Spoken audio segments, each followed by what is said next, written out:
Hello friends, तो चलिए start करते हैं अपनी एक्सरसाइज 3.1 का question number 4। Which of the following pairs of linear equations are consistent inconsistent if consistent obtain the solution graphically. हमें pair of linear equation दिए गए हैं। सबसे पहले हमें चेक करना है कि वो कंसिस्टेंट है या फिर इनकंसिस्टेंट है। अगर सॉल्यूशन हमारा कंसिस्टेंट आता है तो उसे हमें ग्राफिकली भी शो करना पड़ेगा। तो इसमें फर्स्ट पार्ट है x plus y is equal to 5, 2x plus y is equal to 10।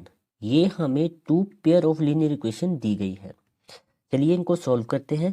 सबसे पहले इज इक्वल टू के जो भी दूसरी साइड है उसे इस साइड लेके आएंगे। तो क्या करेंगे, x plus y minus 5 is equal to 0।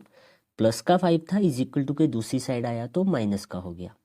इसे हम इक्वेशन 1 मान लेंगे और सेम यहाँ पे भी ऐसे ही करेंगे। 2x प्लस 2y प्लस का 10 है, इधर आके माइनस का 10 हो जाएगा इज इक्वल टू 0। इसे हम इक्वेशन 2 मान लेंगे। इन दोनों इक्वेशंस को हम कंपेयर करेंगे। फर्स्ट को करेंगे a1x plus b1y plus c1 is equal to 0 से, और सेकेंड इक्वेशन को करेंगे a2x plus b2y plus c2 is equal to 0 से।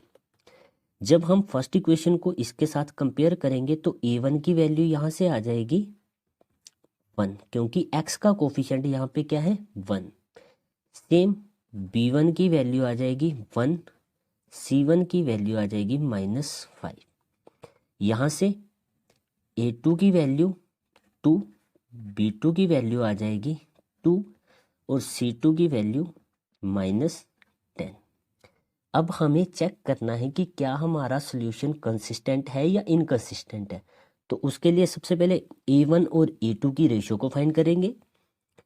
a1 अपॉन a2, a1 की वैल्यू है 1 अपॉन में a2 की वैल्यू है 2।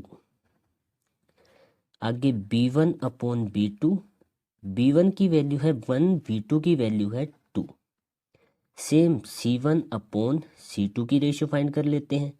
c1 की वैल्यू है -5, c2 की वैल्यू है -10। माइनस से माइनस कैंसिल, 5 1 जा 5, 5 2 जा 10। तो वैल्यू कितनी आ गई 1 अपॉन 2।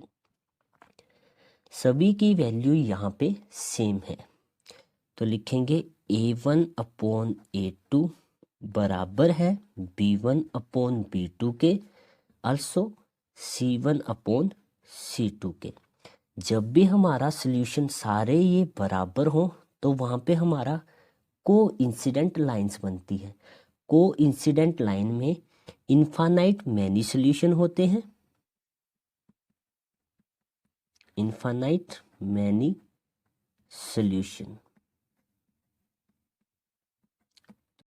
जब भी पेयर ऑफ लीनियर इक्वेशन के बीच में कोई ना कोई रिलेशन बने यानी कि सॉल्यूशन निकले तो वहां पे हमारा सॉल्यूशन हो जाता है कंसिस्टेंट। तो सॉल्यूशन हमारा क्या आ गया, कंसिस्टेंट। तो आगे इन्होंने बोला था कि अगर सॉल्यूशन कंसिस्टेंट आए तो उसे ग्राफिकली भी शो करें। अब ग्राफ बनाने के लिए हमें पहले इक्वेशन 1 और इक्वेशन 2 ये जो हमें दी गई हैं इनमें से x और y की कुछ वैल्यू फाइंड करनी पड़ेगी। तो इन इक्वेशन को लिखेंगे। फर्स्ट है x plus y is equal to 5 और सेकंड है 2x plus 2y is equal to 10। Value find करनी है तो उसके लिए पहले बॉक्स बना लेते हैं। हम 2 ही इसमें वैल्यू निकालेंगे, 2 वैल्यू सफिशिएंट होती है x और y। सबसे पहले हम पुट कर लेते हैं, put x is equal to 0, x की जगह 0 पुट करेंगे plus y is equal to 5। 0 है तो y की वैल्यू यहाँ से आ जाएगी 5। x हमने 0 पुट किया, y आ गया 5। Same put x is equal to 1 put कर लेते हैं, तो x की जगह 1 plus y is equal to 5।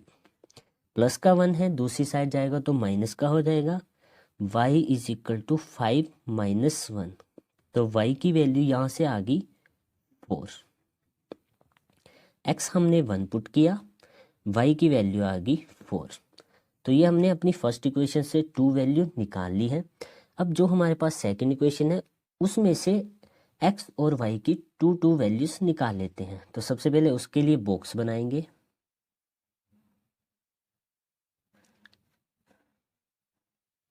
x y, चलिए वैल्यू पुट करते हैं। सबसे पहले put x is equal to 0 put कर लेते हैं, तो 2x की जगह आ जाएगा 0 plus 2 y is equal to 10। ये तो 0 हो जाएगा, बचा 2y is equal to 10। 2 multiply में डिवाइड में चला जाएगा, तो y is equal to 10 upon 2। 2 1 ज़ा 2, 2 5 ज़ा 10, तो y की वैल्यू कितनी आ गई 5। जब हमने x 0 पुट किया तो y की वैल्यू आ गई 5, 0 5।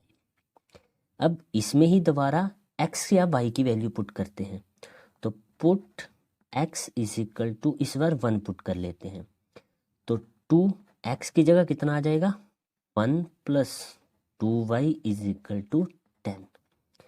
2 1 ज़ा 2 plus 2y is equal to 10। 2 plus का है, दूसरी साइड जाएगा तो माइनस का हो जाएगा। 2y is equal to 10 minus 2। 2y is equal to 10 minus 2 हो जाएगा 8। 2 यहाँ पे मल्टीप्लाई में है, डिवाइड में चला जाएगा।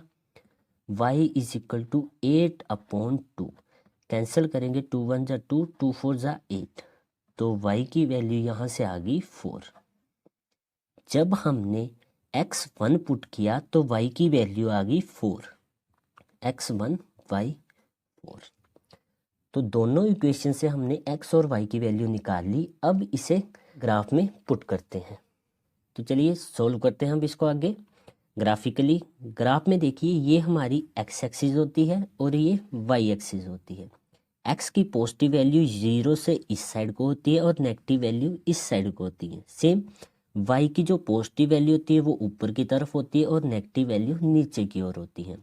तो फर्स्ट है x की वैल्यू 0 और y की वैल्यू 5, तो x की वैल्यू 0 यहाँ पे और y की वैल्यू 5 पॉजिटिव में है तो यहाँ पे, तो फर्स्ट पॉइंट हमारा यहाँ पे आ गया। सेकंड है x1 y4, x1 हमारा यहाँ पे हुआ और y4 हुआ यहाँ पे। तो जब हम इन दोनों को मिलाएंगे 1 से इधर को ले जाएंगे और 4 से इस साइड को लेके आएंगे, तो इन दोनों का कॉमन पॉइंट क्या होगा यहाँ पे बनेगा। तो जो हमारे 2 पॉइंट आए हैं मेन पॉइंट, उन्हें हम मिला देंगे और नाम दे देंगे इसको। पहले है 0,5 और सेकंड ये जो पॉइंट आया ये आया 1,4। फर्स्ट वैल्यू x की लिखी जाती है, सेकंड y की। अब हम इन्हें मिला देंगे।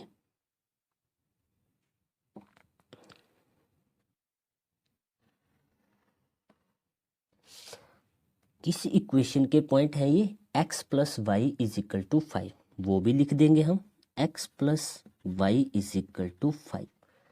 सेकेंड इक्वेशन में थे, देखते हैं आप पॉइंट क्या है x0 y5, x0 यहीं पे और y5 सेम यहाँ पे आ जाएगा 0,5।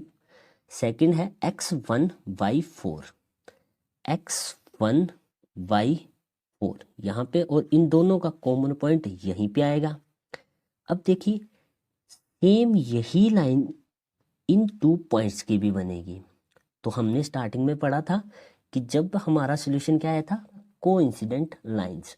कोइंसिडेंट लाइंस में एक लाइन के ऊपर ही दूसरी लाइन बनती है, तो यहाँ पे ग्राफिकली भी हमने शो कर दिया। ये और ये पॉइंट सेम इसी लाइन पे आए दोबारा।